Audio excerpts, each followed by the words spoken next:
There's a story that comes around every year. A spoonful of plain powder, taken each morning, grows your worn tooth enamel back like new. Folks pass it along like gospel. Costs nothing, they say, and turns back the years. But the honest trouble with it is simple. Enamel is the one part of your body with no living cells in it. Nothing left in there to build with. So no powder grows it back, and neither does any food, at any price. And yet the plain habit under that tall tale is worth more than the tale itself. My name is Noah Yoder. I farm a piece of ground here in Lancaster County, Pennsylvania, in the same plain farmhouse my grandfather built with his own two hands. My wife Ruth is usually in the kitchen with the wood stove going before I've even got my boots laced. And I want to say a thing plainly before we go one step further down this road.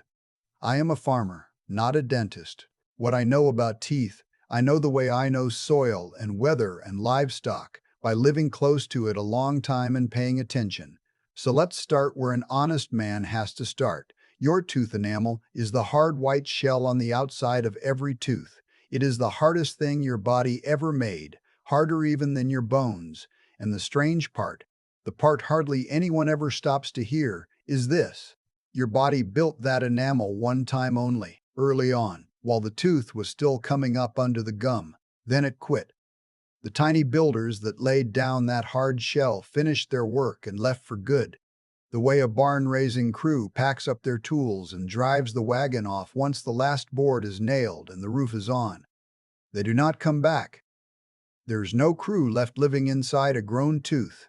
So, when a fellow tells you a morning powder will grow your enamel back, what he is really telling you is that the barn crew will come back on their own and raise you a second barn out of nothing while you sleep.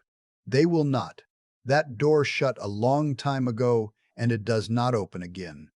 Do not hear me wrong about that shell, though. It is a genuine marvel of the Lord's engineering. Your back teeth, your big molars, come down on a hard heel of bread or a frozen winter apple with far more force than you would ever guess, better than 100 pounds of pressure, sometimes pushing toward 200. A solid pane of glass would shatter under a load like that. But enamel is not one solid pane. It is built out of countless tiny rods, woven and packed in close together like the tight grain in a good white oak beam. So it takes that heavy load and spreads it out instead of cracking. And here's another thing about it. Enamel has no nerve of its own and no blood running through it. That's why a man can chip a little off the edge of a tooth and feel nothing at all. Your grandmother chewed on that same clever shell her long life. It is worth respecting.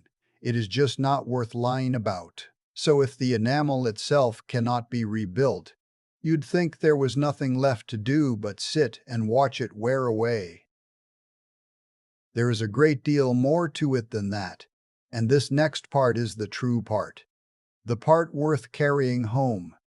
Every single day inside your mouth, a quiet little tug of war goes on that you never feel and never see. On the one side is your enamel, which is almost all hardened mineral, packed tight like a dry stone wall with the stones fit so close together that no mortar is even needed. And on the other side, living down along your gum line and tucked into the little grooves of your teeth, are bugs far too small for any eye to see. They are not particular. When you eat something sweet, they eat it right along with you, and like anything that eats, they give off waste. And when enough of those bugs are feeding on enough sugar, the mouth turns sour, the way a pail of milk left out on a warm summer porch turns sour by evening. When your mouth goes that sour, the acid starts working away at your stone wall. It does not knock the wall flat. What it does is loosen the mortar, so to speak, coaxing a little of the mineral back out of the surface of the enamel so that spot goes soft and weak.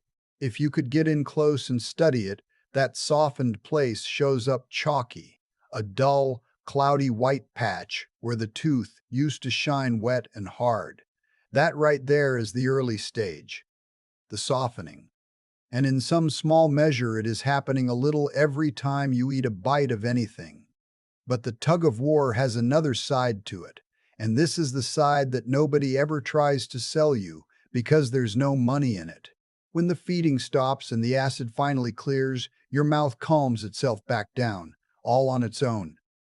And your spit, that plain, clear water you never give a moment's thought to, turns out not to be plain water at all. It carries the same minerals your enamel is made from, calcium and its kin, dissolved right there in it. As the sourness fades away, your spit washes over that soft, chalky spot and lays the mineral back down into it, tightening the wall up again, hardening what had gone soft. Your mouth does this for you every day, meal after meal, season after season, year upon year, without asking your leave and without charging you a red cent. That is the real repair. And mind you, who is doing that work? Not a powder, not a paste out of a tube. Your own body, with your own spit, using minerals out of the plain food you already put on your plate. But I have to hold one line hard right here, harder than anywhere else, because this is the exact spot where the tall tales run a good man clean off the road and into the ditch. That patching, that re-hardening, only works while the surface of the tooth is still whole, while it has only gone soft and chalky and is not yet broken open. Think of a plank in your barn floor that's gone a little punky and soft from a slow damp.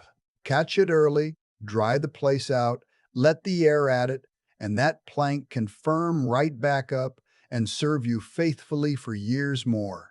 But once that same plank has actually rotted clear through, and there's a real hole in it that your boot heel drops into, no amount of drying in the world brings it back. You are well past patching. That plank wants tearing out and replacing. A tooth is no different. Once the surface caves in and there is a true hole, a real cavity you can catch a fingernail on or feel with the tip of your tongue, that is past any morning habit on this green earth. That is a dentist's ground, plain and simple, and it wants a filling. No powder closes a hole, and no rinse fills a cavity.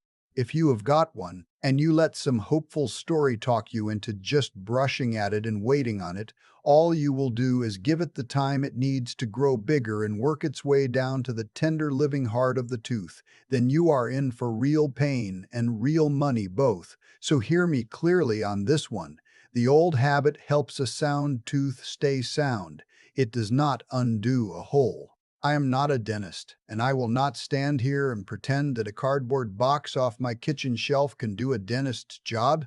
So where does that famous powder finally come into all this? Because I have not forgotten about it, and there is sense in it. Just not the sense they holler at you. For about as long as anyone around these parts can remember, plain folk have cleaned their teeth with baking soda, now and again with a little pinch of salt stirred into it. Nothing fancy about it. It's the same white box that sits in Ruth's cupboard for her bread and her scrubbing.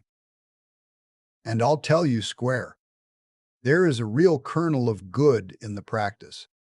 Baking soda is gentle. As a scrub, it is about as soft and easy as they come, so it lifts the sticky film of plaque off your teeth without scouring away at the enamel the way some of those gritty store pastes will do over the years. But the better trick is what it does to that sourness. Baking soda is the plain opposite of acid.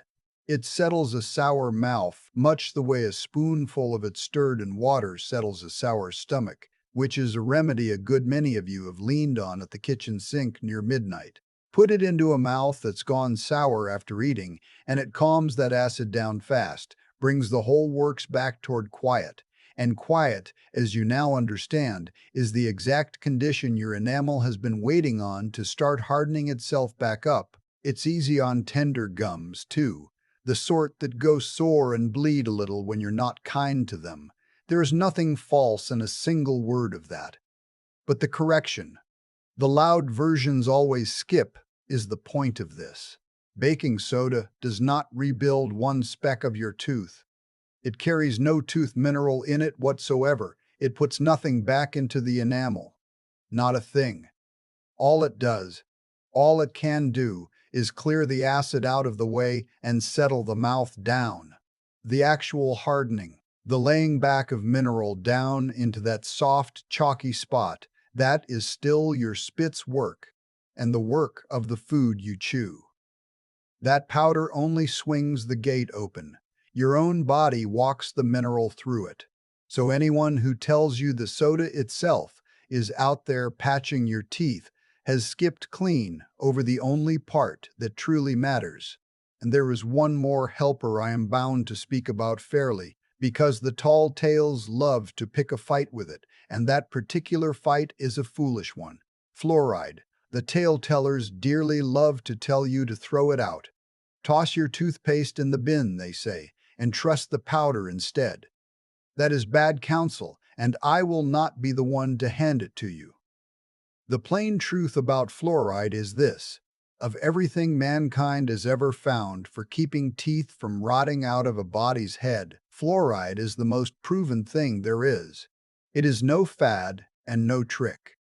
And it does two jobs, both of them standing on the very same side as everything I have told you so far. The first job, when your spit is busy laying mineral back into a soft spot, fluoride helps that mineral settle in quicker and firmer. It is like a strong, sure hand helping you stack the stone wall back up before the light goes. The second job is the one I find clever. Once that soft spot has been patched, fluoride works itself down into the patch and makes it tougher than the enamel around it, better able to stand up to the next wash of acid that comes rolling through, so the mended spot can come back a touch hardier than it started, better able to weather the next storm. And this is exactly why the fight against fluoride is such a foolish one. When researchers went and studied that same plain baking soda you keep in the cupboard, the good careful studies, the ones actually worth trusting, they were not testing the soda instead of fluoride. They were testing the soda working right alongside fluoride. There was a long study done years back on a great crowd of school children over in Sweden, and it found that plain soda and fluoride together held up just about as well as the fancy fluoride treatments a dentist paints on his chair. The soda calms the acid storm. The fluoride helps the wall go back up stronger than before. One clears the weather, the other rebuilds the fence sturdier than it was. They are partners, the two of them, not rivals. Anybody who tells you to pick just one and pitch the other into the burn barrel has misunderstood the business from the start. Do not let a good-sounding story go and cost you your teeth. Which brings me around to the part of all this that is closest to my own home, and the part where I have to be hardest on my own people. Because being honest means telling the thing whether it flatters us or not. You have surely heard the pretty version by now. The Amish all have perfect teeth, they say, straight and sound clear into old age, and it's all thanks to plain living and some secret family powder.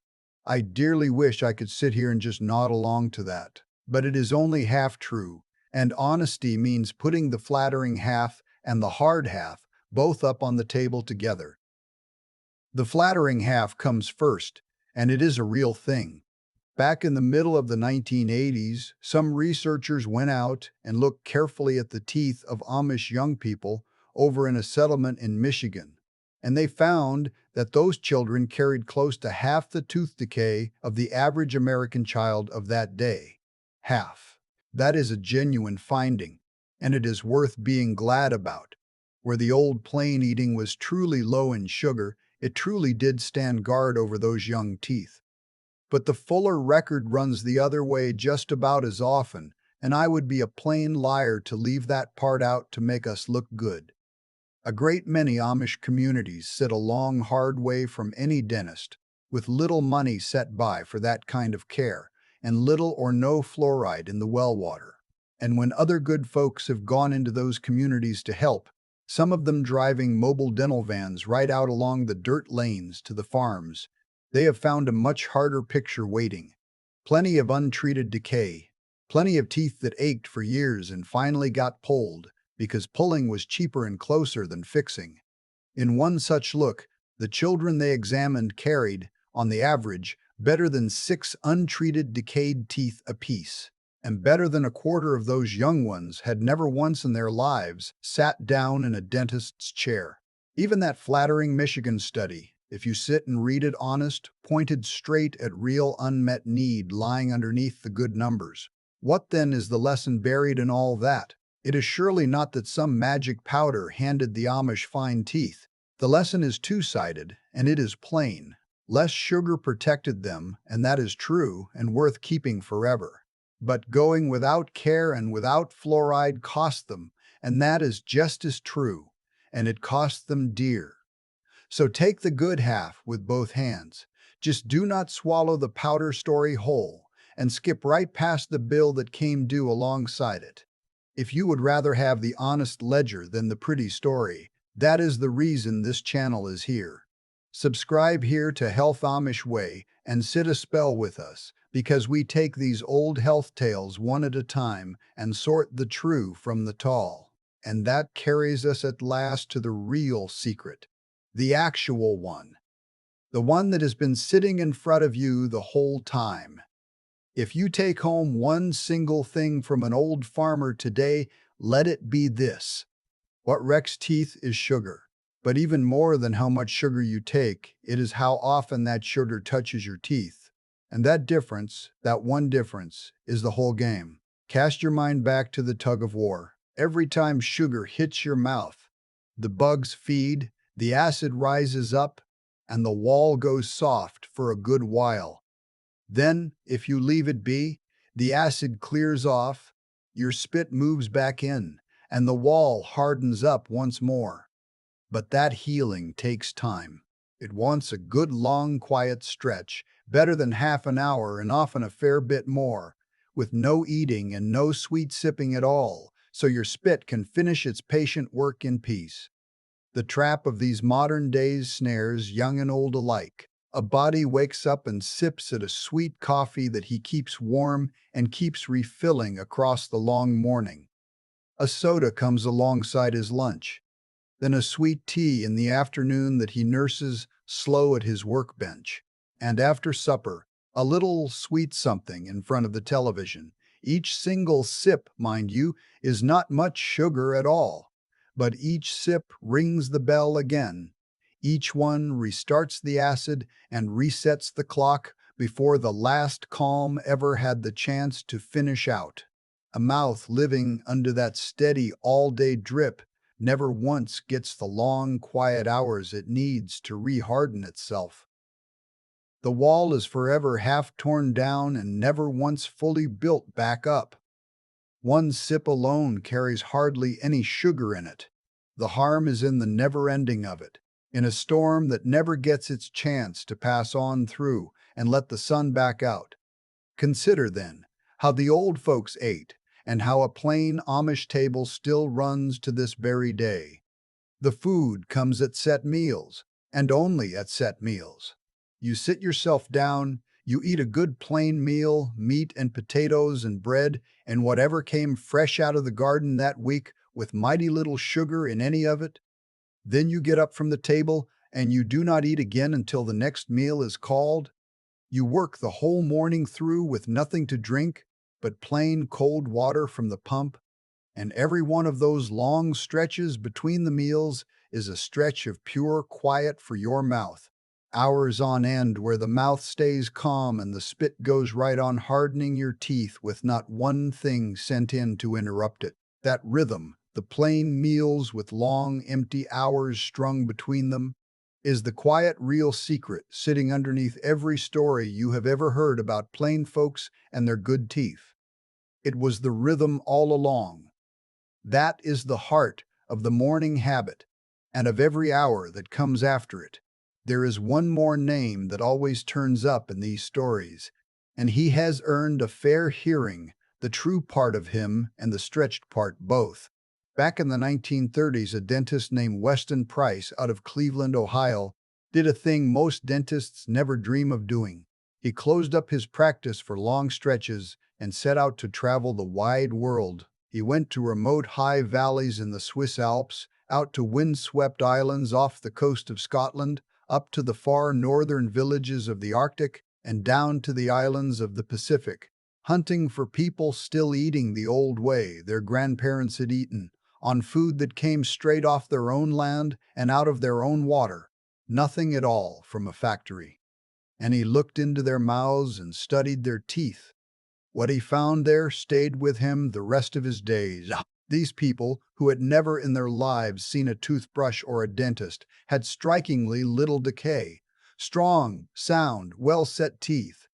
But then he would find that same kind of people who had lately started buying in white flour and white sugar and canned goods hauled to them by boat and by rail, and among those folks the decay showed up fast and showed up bad, sometimes inside of a single generation. The sound part of what Price saw with his own eyes matches plain sense, and it matches what we understand well today. Refined sugar and refined white flour drive tooth decay hard. On that, the man was flat right, and it lines up neat with all I have said about sugar and the acid it feeds. But I am going to be straight with you about the rest of it too, the same as I would want a man to be honest with me across the fence. Price was an observer, a watcher, not a fellow running careful controlled tests one against another. He drew some awful large conclusions from what he happened to see.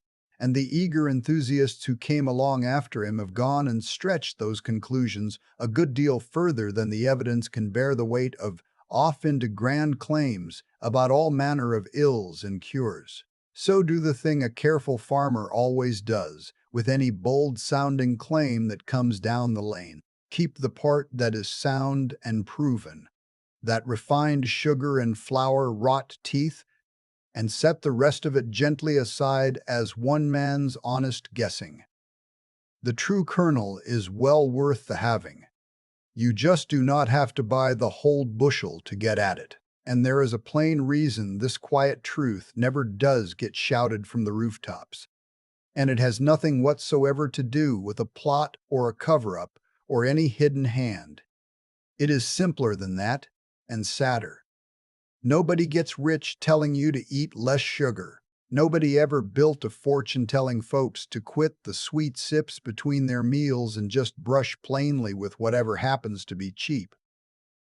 There is no bright-eyed salesman standing in the baking aisle to talk up a 50-cent box of soda, because there is no fortune in that box for him to chase. And there is surely no salesman anywhere for eat at your meals and drink water in between. You cannot pour that into a bottle and mark it up 3 times over, so the loud, costly stories get told and told again, because somebody stands to profit every time the tale is told. And the plain wisdom, the wisdom that actually holds up, just sits there quiet in the corner, with nobody who has any reason to shout it. That is the size of it. Not a conspiracy, just nobody with a dollar writing on the boring truth. And I will say this next part, plain, so that not one soul can twist it. This is no reason at all to distrust your dentist, and it is no reason to go fearing fluoride. Both of those things save teeth. A good dentist is a friend to your mouth and never an enemy of it. The quiet truth and the dentist stand on the same side of this. They always did. So let me leave you holding something you can actually do, starting this very week, that will cost you not one thin penny. Cut out the sweet sips and the little sweet nibbles between your meals. That is the thing.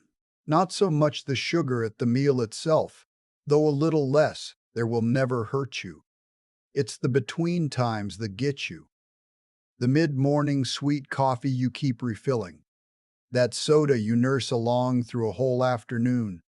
A candy dish on the sideboard you pass by and pick at a dozen times a day. Let all of those go, and let your mouth finally have the very thing it was built to have. Long, calm, quiet hours, strung between your meals, hours where your own spit can do the plain, steady, patient work of hardening your teeth just the way it was meant to, without you ringing that acid bell every 20 minutes all day long. Do that much, and you are not out chasing after some powder to replace what is already worn away. You are guarding the teeth you still have, which is the only honest game there ever was to play. And if it has been years upon years since a dentist last looked in your mouth, or if you have got a tooth that aches, a hole you can feel with your tongue, a crack, or gums that bleed and simply will not settle down no matter what you do, then do not you dare go treating that with a box of soda and a hopeful little story. That there is real trouble, and it wants a real dentist, and it wants one sooner rather than later. I am a farmer. I can tell you how the ground and the seasons work, but I cannot fix a rotted fence post by standing over it and wishing, and neither, my friend, can you. As for that plain soda and salt powder your grandmother kept up on her shelf, it is a fine, gentle old habit, and if it suits you and pleases you, then use it with my blessing and gladly. Just be sure you know it for exactly what it is. It was never a way to grow back what is already gone.